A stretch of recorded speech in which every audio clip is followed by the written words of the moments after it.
It is a chilly, frosty morning out here. It's actually 10 degrees right now. So perfect time to get the Tesla back into the shop for some more Mad Max upgrades.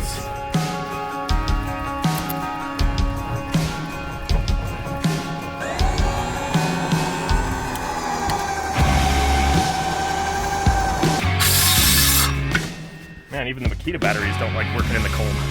Hey look, more firewood. All this ice is not good for our decals. It used to say Nice Jeep Peasant, now it says Nice Jeep Easant.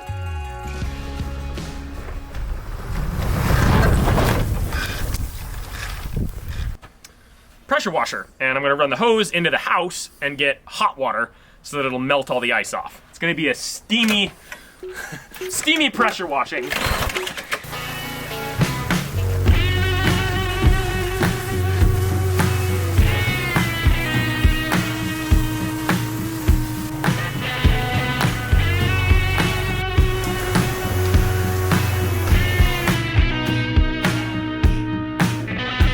Actually cleans up really nice. It's been a long time since it's been this clean. Now I have to decide whether I want to start with roll cage or rock sliders. There's a bolt under here holding this on, and I don't really feel like sticking my head into the drip, so I'm gonna guess the size of the head by feel.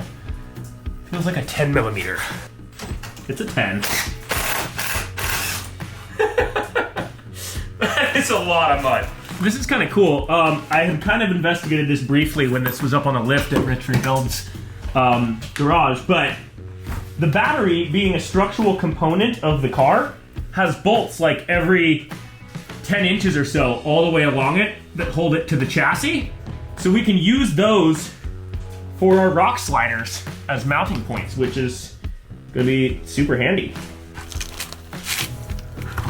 I marked out the distance between all of these bolt holes, and this being the front end of the vehicle, I went first bolt, skip one, second bolt, so every other, and then at the back, 2 in a row. At the back of it is where it's more likely to get bashed into because you're, farther through the obstacle and less aware of the back of the car.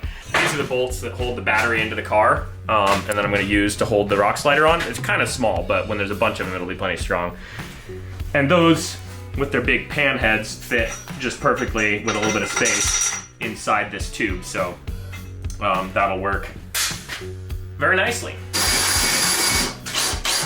All right, so the idea here is that this will go up under the car, and then this 1.25" tubing, then we just cut off a little sliver of this like that, even at an angle, kind of. Like, something like that. And then we'll weld it all the way around. And the bolt will go through like that, and it'll be silly, stupid strong. So, time to, I'll cut a little scrap of this 1.25", and I'm gonna go test fit it into the car and see if that's gonna work.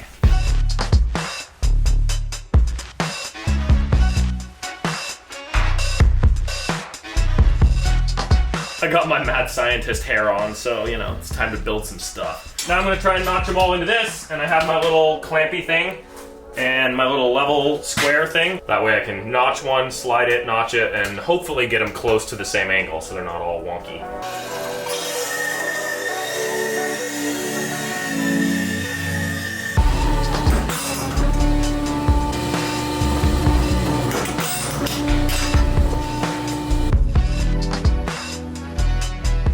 That's a bunch of pieces there. I got 10 washers, 10 sleeves, a piece of tube with 5 slots in it, and, a welder. We have the best sponsor ever for this build series, and that, of course, is eBay Motors.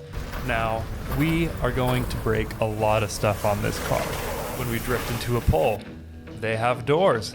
When we smash an A-arm, they have them. When we break things jumping a Tesla 30 feet, eBay Motors is the place we go to fix things. But it doesn't just stop at car parts. Oh no, you blow up your snowmobile engine? eBay has a rebuild kit for that. You break something on your quad? eBay Motors.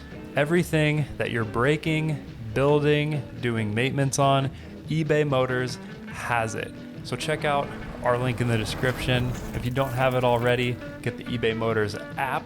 Ethan and I use it pretty much every single day. So just remember, next time you find yourself needing something, especially if it's something hard to find, eBay Motors is your place.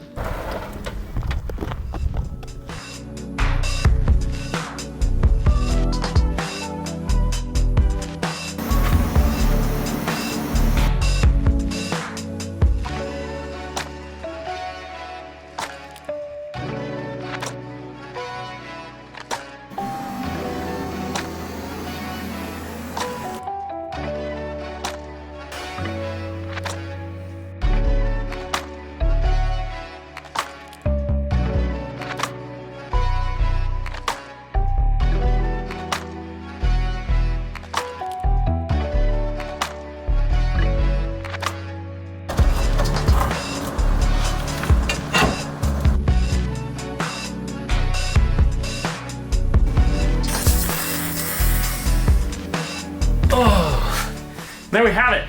First piece of a rock slider, and it's nice and easy to remove.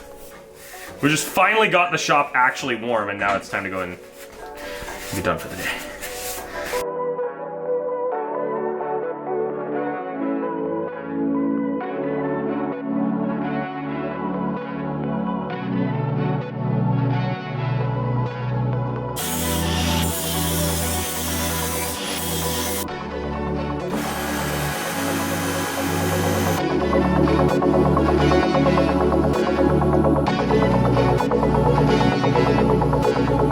This is just barely can do this bend in this shop situation. That's nice and snug up against the ceiling at the 45 degrees I need it to be. Shoot, I think that one needs a little bit more of a bend.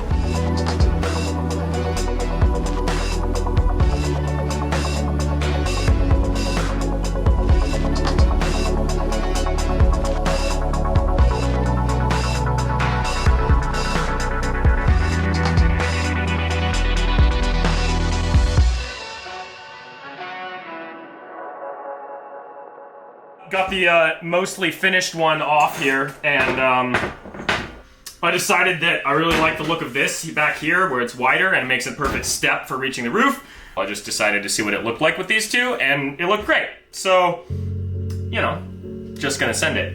And that's how I do all of my design. I'm like, will this look good? Let's find out. Do it? Yeah, that works. Or no, it doesn't. It's not like this is all done in CAD ahead of time. I have no idea what it's gonna look like until it's done. So moving on to the next one, I already have this bar marked out with all the hole slot locations that I just transferred over when I did the first one. And then I took all my little sleeve bolt things here and bolted them down to the other ones. So I'm gonna go ahead and notch this and then set it down onto these so I don't have to be under the car. Just do a light tack on each one and then test fit it, which should save me some crawling around under the car and save some time, hopefully.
Neighbor got stuck in his driveway So we're gonna go pull them out.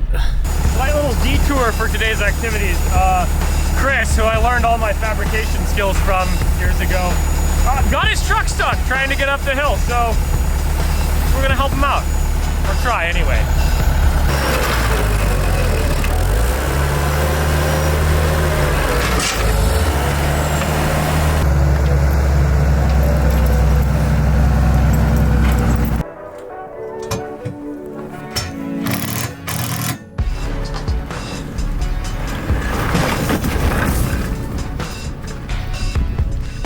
Always an important step of building a thing is to get it outside and look at it from a distance, and I think those turned out sweet.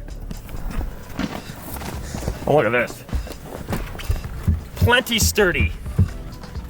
And this is a nice step for when there's a roof rack in the next episode. To test these out, it's not really gonna be a great test, but it's what we got right now. I'm just gonna try to drive over this giant berm of snow, and we're almost certainly gonna get high centered on top of it. And that is the point, because that's what rock sliders are for.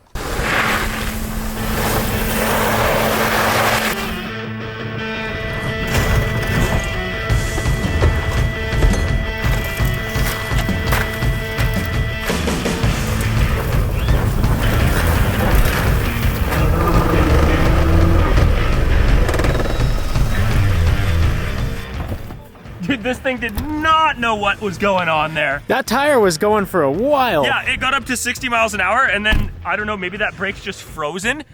I kept putting the brakes on and nothing was happening. I couldn't get out, I couldn't put it in park, I couldn't do anything. Well, mission accomplished on getting it high centered, but not the way I expected. Yeah, you plowed over that first one. Turns out this thing's just a freaking tank and it just drove right over it. Well, now this is a perfect excuse to use the winch. Look at that. Perfectly high centered. Conveniently, there's a tree right there. Also, this thing does way better in the snow than you'd expect. Like, that is deep snow out there, and it just churns right through it. It's amazing. I'm actually shocked.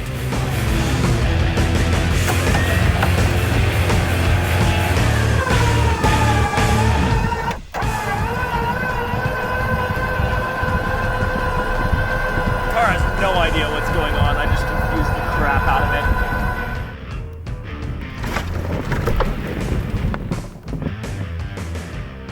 Ah! Yes!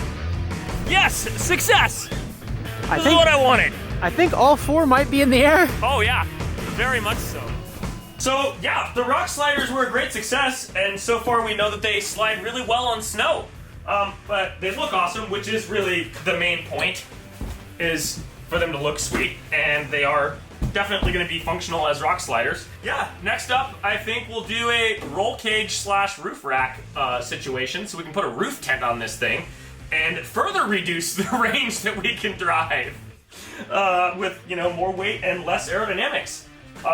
As you can tell, it is frosty, snowy, dark, and cold out there.